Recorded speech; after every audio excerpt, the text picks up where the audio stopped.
રાજકોટ શહેર ખાતે 3જી અને 4જી ફેબ્રુઆરીની રાત્રિએ શક્તિ સિલ્વર નામના જે સિલ્વરનું જે વેપાર કરે છે વેપારીના ત્યાં એક ગરફોડ થયેલી અને એ ગરફોડમાં 130થી 140 કિલો જેટલી ચાંદીના દાગીના ચોરાયેલા હતા. બી ડિવિઝન પોલીસ સ્ટેશનમાં બનાવ અંગે રાજકોટ શહેર ખાતે ગુનો નોંધવામાં આવેલો હતો અને ત્યારબાદ આ જે પ્રકારે ચાંદીની મોટા પ્રમાણમાં જે ચોરી થયેલી હતી એ તમામ માધ્યમથી ક્રાઇમ બ્રાન્ચને મતલબ જાણ મળેલી અને ઉચ્ચ અધિકારી તરફથી સૂચના મળેલી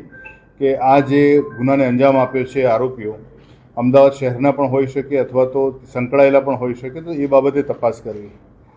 આ અર્થે ક્રાઇમ બ્રાન્ચની કુલ 4 ટીમ કામ લાગેલી હતી અને અલગ અલગ ડેટા, જે જૂનો ડેટા છે એ અથવા તો હાલમાં જે છેલ્લે પકડાયેલા જામીન ઉપર છૂટેલા આ જ પ્રકારની એમોથી કામ કરતા આરોપીઓની એક નોટ તૈયાર કરવામાં આવેલી અને મીનવાઇલ 2 દિવસ અગાઉ એક ઇન્ફોર્મેશન મળેલી કે જે રાજકોટમાં જે શક્તિ સિલ્વર ત્યાંથી જે 130 કિલો ચાંદીની ચોરી થયેલી છે ચાંદીના દાગીનાની, એ પૈકીની અમુક જથ્થો અમદાવાદ ખાતે આવેલો છે અને ગીતા મંદિર પાસે એક મોબાઈલ શોપમાં મોબાઈલ રિપેરિંગનું કામ કરતા પ્રદીપ પ્રજાપતિ નામના વ્યક્તિ પાસે જથ્થો છે. આ જે માહિતી છે એની ખરાઈ કરવામાં આવી અને ખરાઈ કર્યા બાદ પ્રદીપ પ્રજાપતિને જ્યારે એની આ બાબતે બોલાવીને પૂછપરછ કરવામાં આવી ત્યારે એની પાસેથી કુલ આ જે ગુનામાં ચોરી થયેલો મુદ્દામાલ પૈકી 40 કિલો મુદ્દામાલ અમને જે તે પરિસ્થિતિમાં મળેલો છે, જે આ ગુનાના કામે કબજે કરવામાં આવેલો છે. આ જે સમગ્ર બનાવ જે છે એ 3 અને 4ની રાત્રિએ રાજકોટ ખાતે બનેલો અને આનો જે મુખ્ય સૂત્રધાર જે છે આ ગુનાનો એ છે મુકેશ રામારામ પ્રજાપતિ, જે પ્રદીપ પ્રજાપતિનો મામાનો દીકરો થાય છે. અને આ જે મુકેશ પ્રજાપતિ છે એ હાલ તરસાલી વડોદરા ખાતે રહે છે અને અગાઉ ઈસનપુર પોલીસ સ્ટેશનમાં એક ગરફોડ ચોરીમાં પણ એની ધરપકડ થયેલી હતી. મુકેશ પ્રજાપતિ